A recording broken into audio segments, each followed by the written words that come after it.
fish. This is a fish.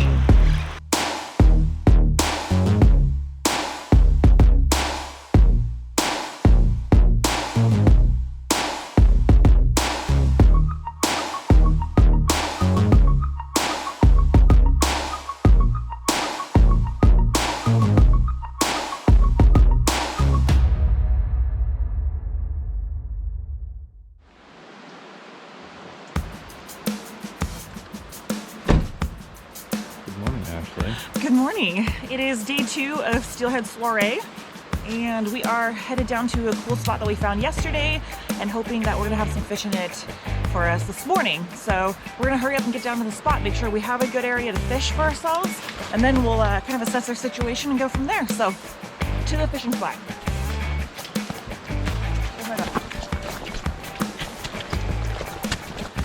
So we got down to our spot. We got a spot that we wanted. Yes! Really excited about that. So now while we wait for daylight, I'm just gonna get my rods set up. I have a couple of my HMX Fenwick float rods. I have some of my casting rods, but I'm gonna get kind of a plethora of things set up. So the 3 things I'm gonna have is something to pitch spinners, a drift fishing rod, and a bobber dogging or a float rod. So Matt will have a float rod, I'll have a bobber dogging rod, or vice versa.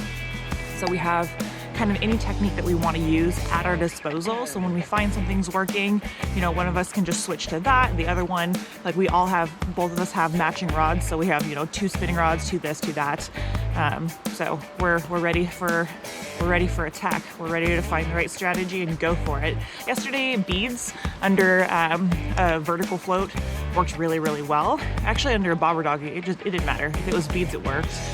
So we'll definitely try that this morning. And since we're gonna be fishing in low light, and my understanding is the visibility of this river isn't that great, so we definitely have some murky water.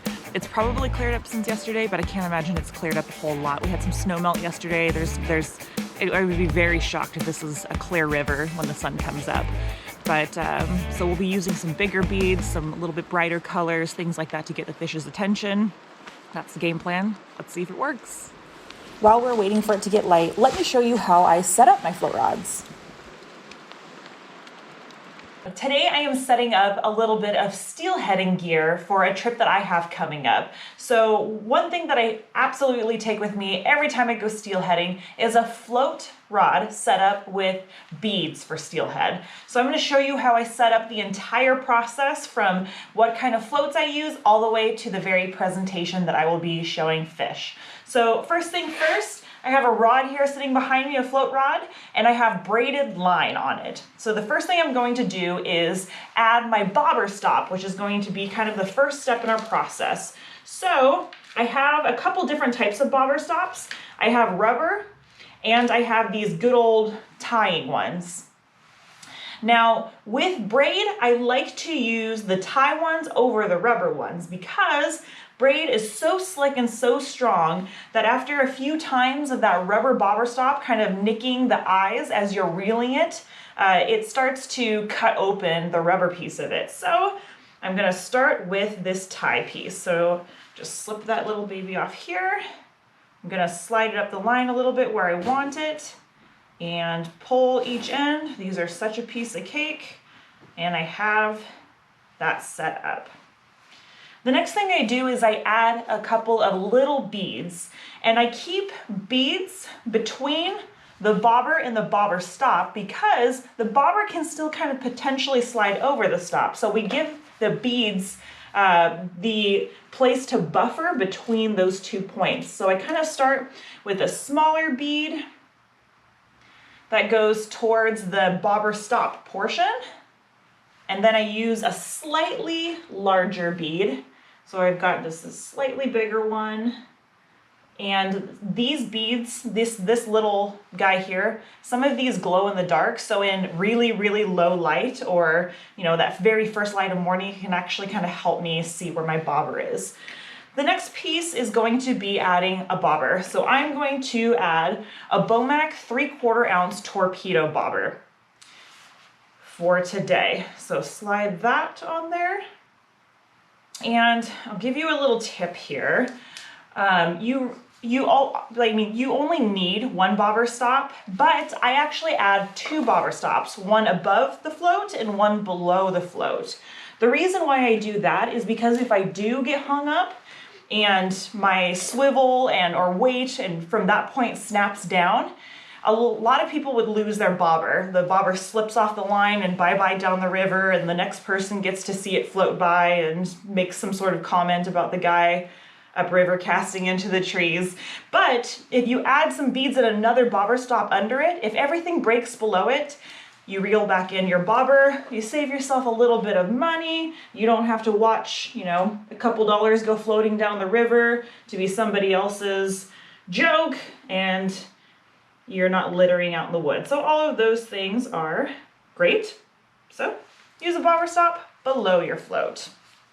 And then you're gonna add that extra bobber stop.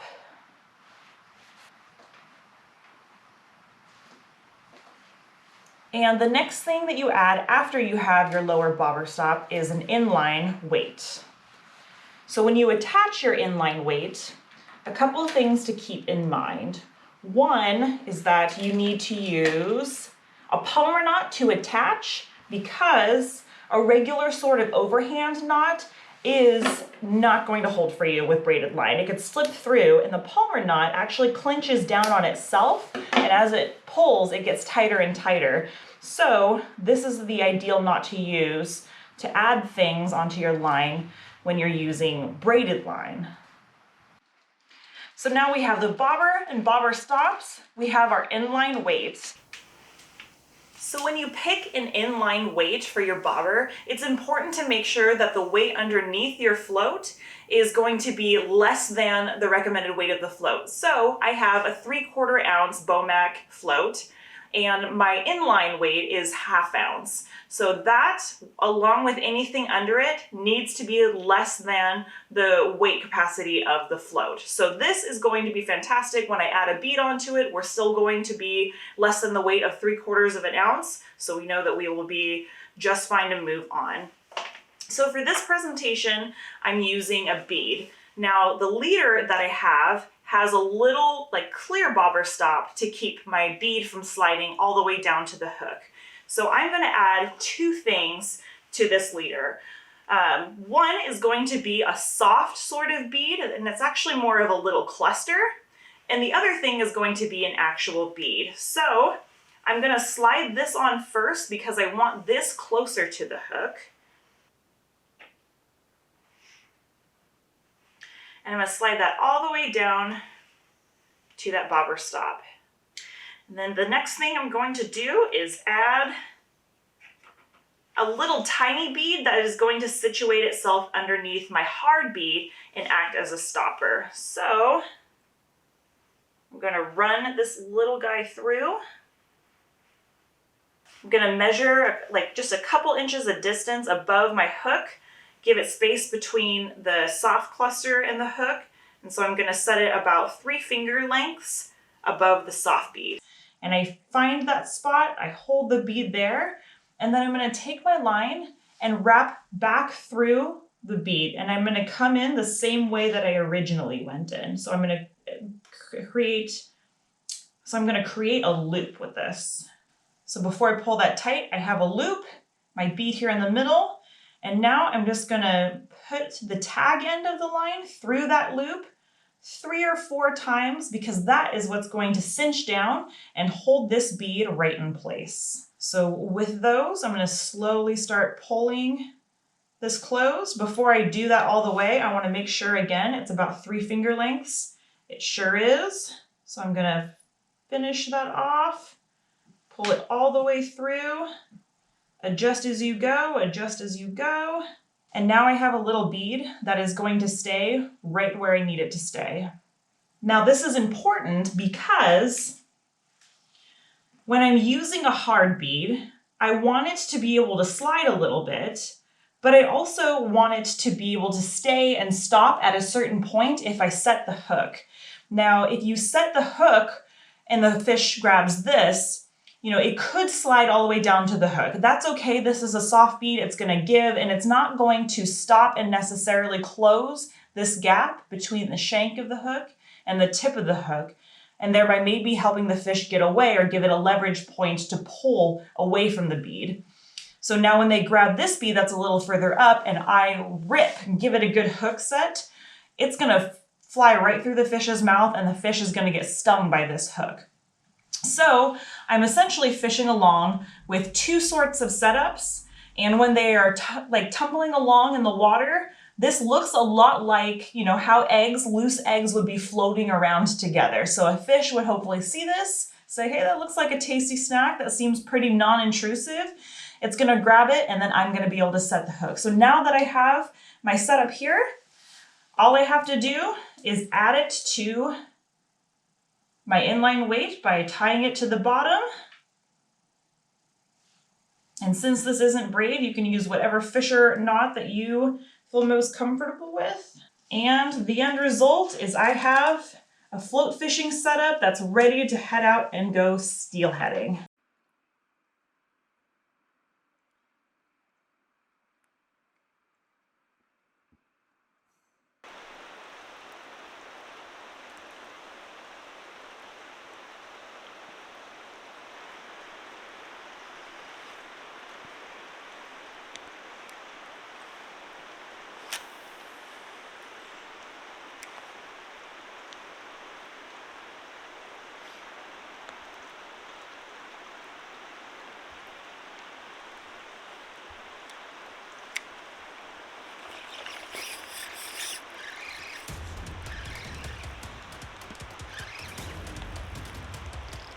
Fish. This is a fish.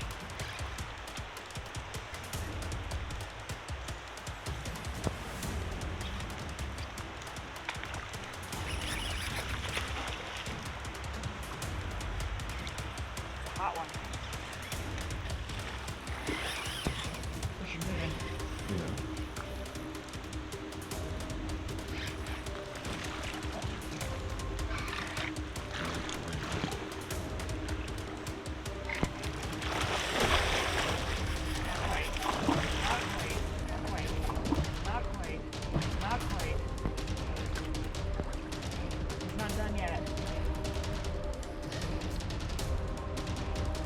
This is the part where people get excited. I want to horse them in because they're so close.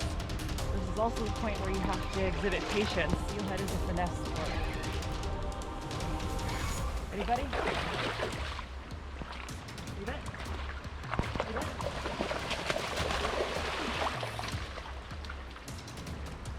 That was nice.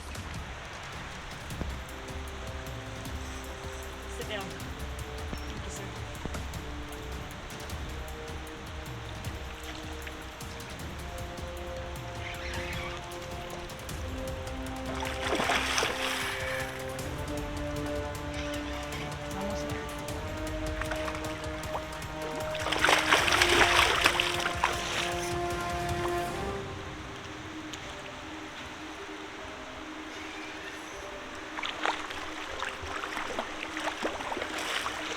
Watch out for that rock ledge.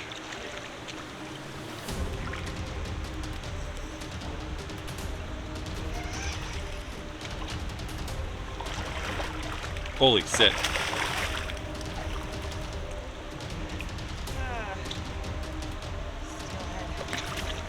So much spirit.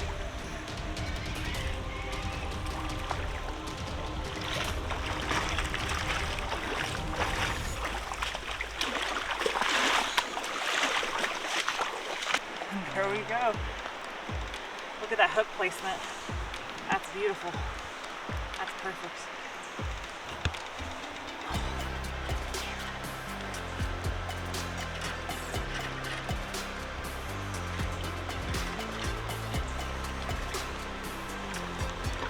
Oh, that hook was going nowhere. My goodness. That hook was going nowhere.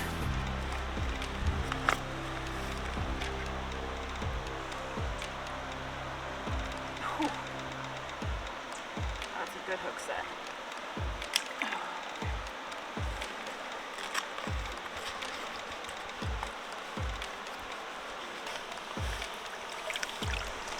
There we have it. Beautiful hatchery fish.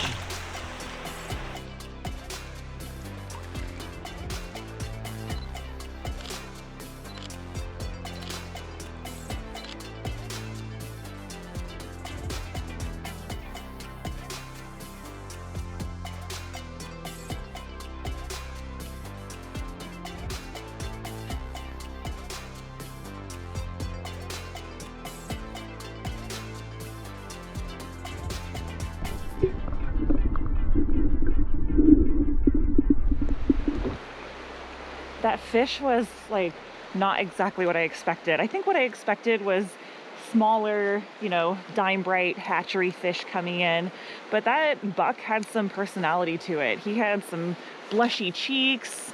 He was certainly not about to give up. Like, good quality, nice sized fish. For me, steelheading, like, this is the kind of fish that I'm looking for. Of course, big fish are awesome as well, but the kind of, you know, bruiser bucks that come up, they're a little colored up, they're aggressive fighters. Like, he fought me for a while. He fought me longer than a lot of bigger fish do, and it was a good time. We had a close call. Oli kind of got hung up in like the line as he was coming to the bank, but we had such a good hook set into him that, you know, once I saw like how and where he was hooked, I felt confident that it didn't matter how long I played him. My gear was gonna go hold up, my line was gonna hold up, the knots are sound, we were gonna bring that fish in. So I was feeling really good about that. So it felt nice to finally land a steelhead. It was my first steelhead this season. I haven't been out much at all. So I loved it, I enjoyed it. Let's do that again. I wanted to take a minute to teach you a few things about fishing certain steelhead locations. Now, one of the really important factors that you do need to take into account when you're selecting lures to match your steelheading situation, you take into account watercolor. So today, our watercolor actually is a bit murky. We're not fishing crystal clear rivers. We're not fishing, you know, sort of like glacially teal stuff. We're fishing kind of dirty water. It's been snowing and then the snow kind of melted off. And sometimes that gives you this kind of like cloudy, murky, sort of greenish colored river. So when you're fishing this sort of condition, you want to use things that are going to show up a little bit better in the water, which means that you want to size up on your lures and that you want to use brighter colored lures. Beads have been working particularly well for me this steelheading season. So I brought a lot of those out, and not all beads are created equal. We have different sizes and different colors, but I wanted to take a moment to show you what some of these look like in the water.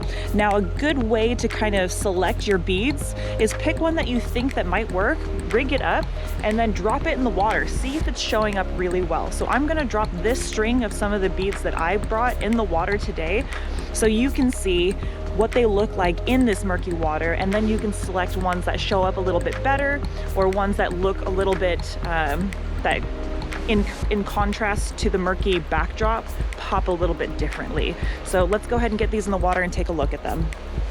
So already in this backdrop you can see that center bead and that little smaller pink one kind of popping a little bit better. Some of those lighter peach colored beads aren't quite showing up as well. And as this gets further away and sinks, this center bead just glows in this sort of water.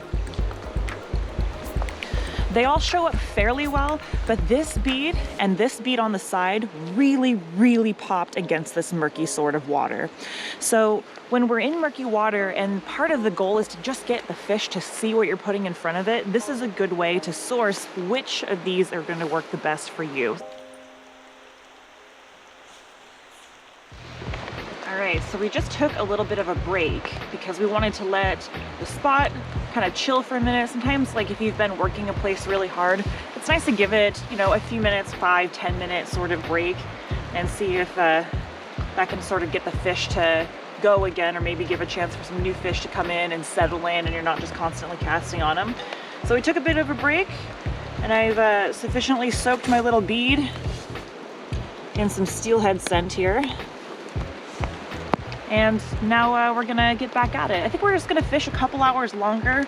We caught that one fish earlier, which was so much fun. It was a quality fish. Honestly, I could be done like right in that moment, but you know, it seems like there's some fish around. And while I was reeling that fish, I don't know if we caught it on video or not, but another fish rolled. So there's definitely some fish that had pushed in. So there's fish around and fish to be caught. So we're gonna give this a little bit longer and then see where our adventures take us next.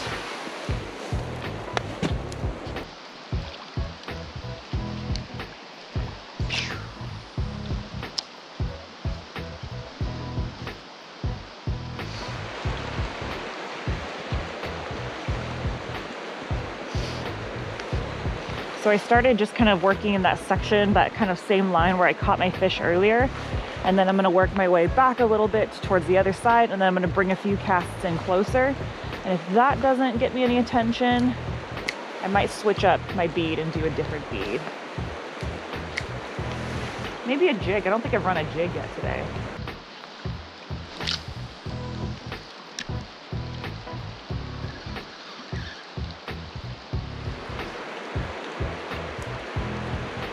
Seems to be a pretty popular river. Yeah. Very popular river. For a reason.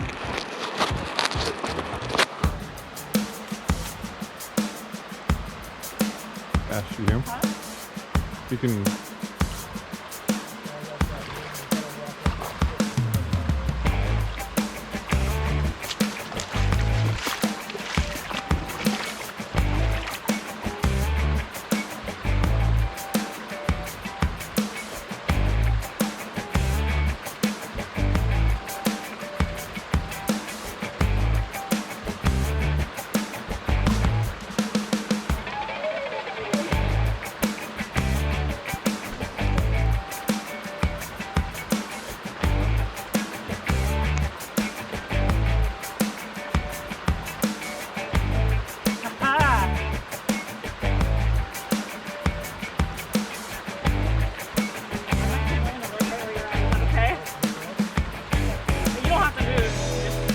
Oh.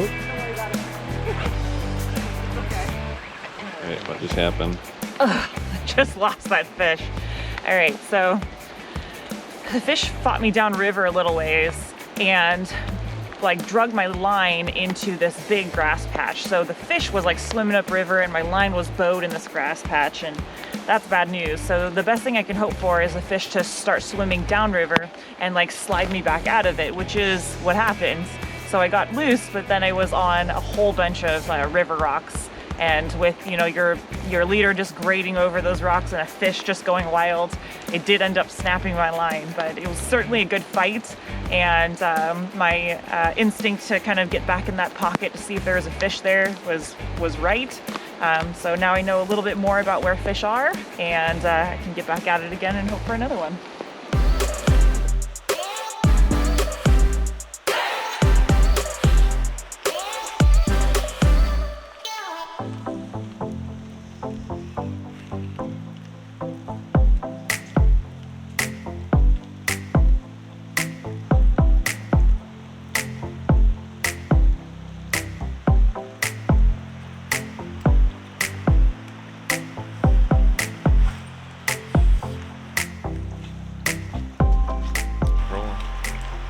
All right, so we had an excellent morning here at our little steelhead location.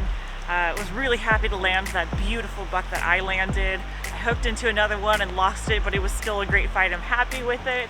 I hooked another one and it popped off right away, and then I had a few like, was that a fish? Was that a fish? I don't know, maybe.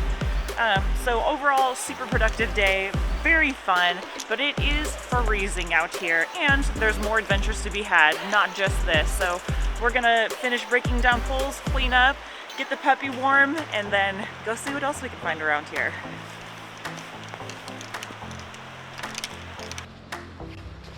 All right, time to head out.